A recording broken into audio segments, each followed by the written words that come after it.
Divya Singh ji, NDTV India से बात करने के लिए आपका बहुत बहुत शुक्रिया। सबसे पहले बात करूंगा उस बयान की जिस बयान पर काफ़ी हंगामा हुआ, जो आपने कहा था 2 पावर सेंटर उचित नहीं है। बाद में 6, 7, 8 दिन बाद कांग्रेस पार्टी को उससे बैक ट्रैक करना पड़ा। क्यों करना पड़ा ऐसा? मनोरंजन जी, आपने मेरा इंटरव्यू न्यूज़ एक्स का देखा है कि नहीं देखा? जी हाँ, मैंने देखा है। अगर देखा है तो किस संदर्भ में मैंने कहा था वो शायद उसका आप लोग रिलेट नहीं कर पाए हैं। हमने उस इंटरव्यू का जिक्र भी किया था। मेरा संदर्भ जो है पोस्ट 2014 का है, पोस्ट प्री 2014 का नहीं है। तो अच्छा, इसका मतलब है कि जो अभी अरेंजमेंट है वो सही चल रहा है? चल ही रहा है। लेकिन सर 2 पावर सेंटर, यदि पॉलिटिकल साइंस का कोई भी विद्यार्थी होगा वो ये कहेगा कि किसी भी पार्टी में 2 पावर सेंटर नहीं होना चाहिए, इसमें गलत क्या है? ये तो अब पार्टी में डिबेट होगी, जब पूछेंगे। और मैं आपको बताऊं कि पार्टी के कई वरिष्ठ नेताओं से मेरी निजी बातचीत हुई है, जो हम ऑफ द रिकॉर्ड कहते हैं, उन सभी का ये कहना है कि हम ये मानते हैं कि पार्टी में 2 पावर सेंटर नहीं होना चाहिए। अगर आपने ये बात कही है तो हमारे पार्टी में जितने वरिष्ठ लोग हैं उनको ये बात कहिए। 2014 के बाद की बात कही है तो आपने, तो क्या हम माने कि 2014 में जो प्रधानमंत्री होगा और जो पार्टी की सत्ता होगी वो एक ही आदमी के हाथ में होनी चाहिए? अब ये तो बड़ा हाइपोथेटिकल क्वेश्चन है बाबा, क्योंकि 2014 में बहुमत हमको मिलेगा और उसके बाद सरकार हमारी बनेगी। तो मेरी तो ये मान्यता है कि ये सारी बातें जो हैं 2014 के बाद ही करना उचित होगा, क्योंकि क्या परिस्थितियाँ बनती हैं, हमको बहुमत पूरा मिलता है कि नहीं मिलता है, या फिर से हमको गठबंधन की सरकार बनानी पड़ेगी, उसमें भी कौन कौन सी पार्टियां हमारे साथ आएंगी, ये सारी बातें जो हैं तभी कुछ तय हो पाएंगे। बहुत अनसर्टेनिटी की बात कही जा रही है, आपको क्या लगता है चुनाव जल्दी होने वाले हैं? एज ए पॉलिटिकल एनालिस्ट आप क्या मानते हैं? मुझे नहीं लगता है कि चुनाव जल्दी होंगे, समय पर ही चुनाव होंगे। आप कुछ लोग ये भी कहते हैं कि मुलायम सिंह जो है मानसून सत्र के पहले शायद हट जाए। आप उत्तर प्रदेश को डील करते हैं, आप कितना ट्रस्ट कर पा रहे हैं मुलायम सिंह? मनोरंजन जी, आप भी पॉलिटिकल एनालिस्ट हैं, काफ़ी समय से आप पॉलिटिकल रिपोर्टिंग कर रहे हैं, तो मैं समझता हूं कि जितना मुलायम सिंह जी को मैं जानता हूं उससे बेहतर आप जानते हैं। मेरा ये मानना है कि सर ये जो है कांग्रेस सरकार यूपीए 2 को एक confidence vote, no confidence vote तो नहीं आएगा, एक कॉन्फिडेंस वोट के लिए इस साल के अंत तक तैयार होना पड़ेगा। आप मानते हैं इस थ्योरी को? जब आएगा तो पहले भी ऐसे खतरे कई आ चुके हैं और कांग्रेस पार्टी ने उन खतरों को का सामना भी किया है और उसमें हम जीते भी हैं। क्या आपको लगता है कि यदि मुलायम सिंह हटते हैं फिर भी नंबर आपके पास है, इसलिए कांग्रेस काफी आश्वस्त? ये सब बड़ा हाइपोथेटिकल क्वेश्चन है, क्योंकि क्या परिस्थितियां बनती हैं क्या नहीं बनती हैं, क्योंकि मुलायम सिंह ने यह भी बयान दिया है कि हम लोग सरकार अभी नहीं गिराना चाहते हैं, क्योंकि हम चाहते हैं कि सेक्युलर गवर्नमेंट रहे। आजकल जो काफ़ी चर्चा में 2 भाषण काफ़ी चर्चा में, एक राहुल गांधी का भाषण है, उस भाषण को देख के कई लोगों ने मुझसे पूछा कि क्या कहना चाहते हैं राहुल गांधी, आप उनको बेहतर जानते हैं, नेतृत्व करने से पीछे हटते हुए क्यों दिख रहे हैं? पहली बात तो यह है कि वो किसको संबोधित कर रहे थे?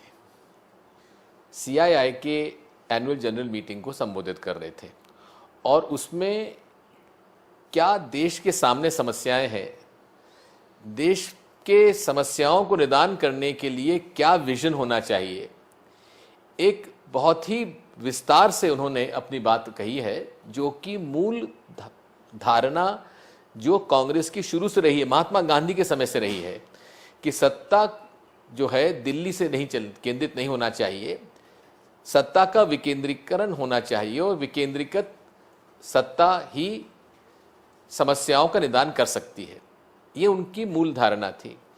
पावर, जैसा कि आपने जयपुर के अधिवेशन में उनका भाषण सुना था, पावर इज पॉइजन, कि पावर इज अ पॉइजन, इसलिए उनकी मदर ने, सोनिया जी ने उनको कहा था, कि हमारी लीडर ने, कि इस पावर का उपयोग दूसरों को एम्पावर करने के लिए करना, खुद के एम्पावर करने के लिए मत करना। ये बहुत बड़ी बात है।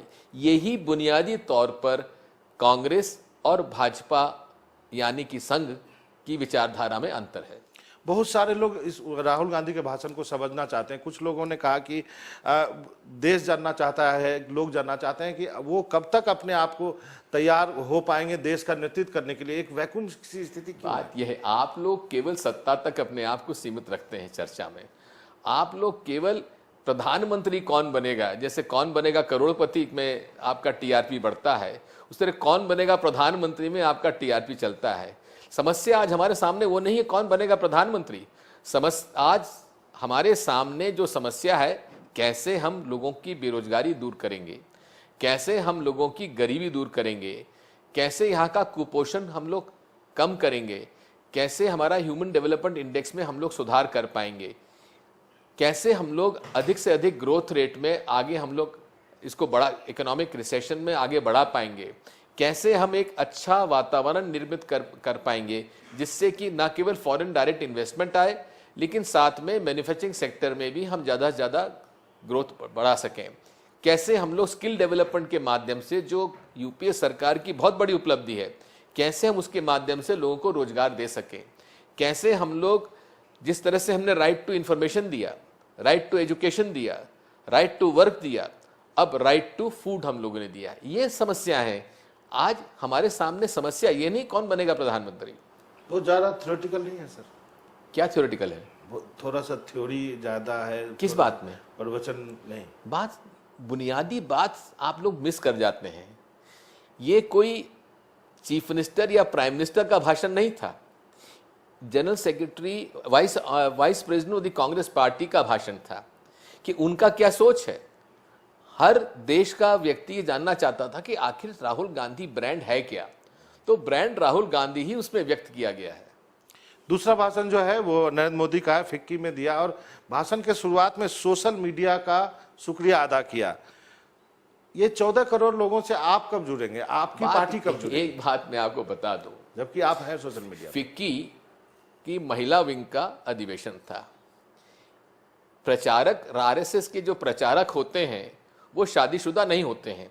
अब ये भी एक बहुत बड़ा प्रश्न है कि ये शादीशुदा हैं कि नहीं हैं।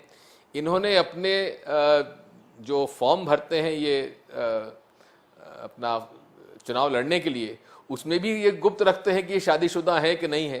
पहली बात तो यह है कि इस देश की जनता और विशेषकर इस देश का महिला वर्ग ये जानना चाहता है उनसे कि नरेंद्र मोदी जी आप स्पष्ट कर दीजिए, आप या तो कुंवारे हैं या शादीशुदा हैं। उसके बारे में वो चुप रहते हैं।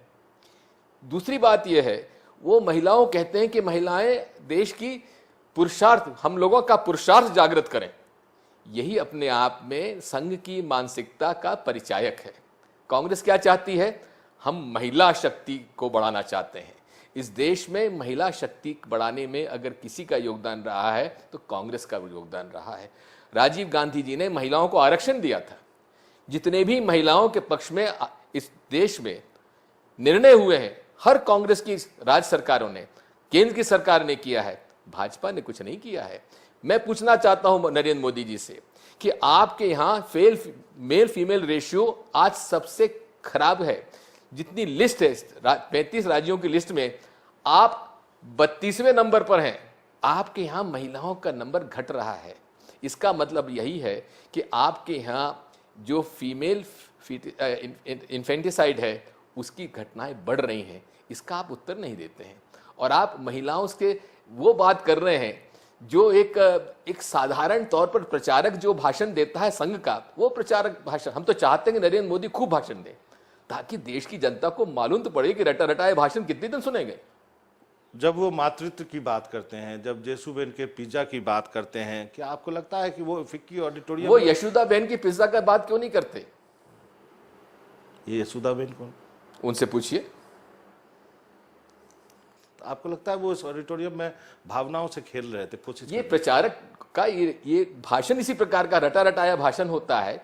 संघ के लोग एक इस प्रकार के होते हैं। अधिकांश इनकी ट्रेनिंग जो दी जाती है जैसे तांगे का घोड़ा होता है, उसके आंखों पर लिखा है केवल सड़क तुमको दिखनी है और आसपास मत देखो। ये संघ के प्रचारक की ट्रेनिंग होती है। वही ट्रेनिंग नरेंद्र मोदी की है। क्या आपको लगता है नरेंद्र मोदी उस भाषण में उस दिन वो भूल गए थे कि कांग्रेस पार्टी की अध्यक्षा जो है वो महिला है और उन्होंने पावर ठुकराया है, प्रधानमंत्री पर ठुकराया है और इसलिए संवेदनाओं से नहीं खेलना चाहिए? चलिए, महिलाओं की अगर इज्जत करना चाहते हैं तो चलिए सुषमा स्वराज जी को स्वीकार कर लें कि वो अगला प्रधानमंत्री होंगी।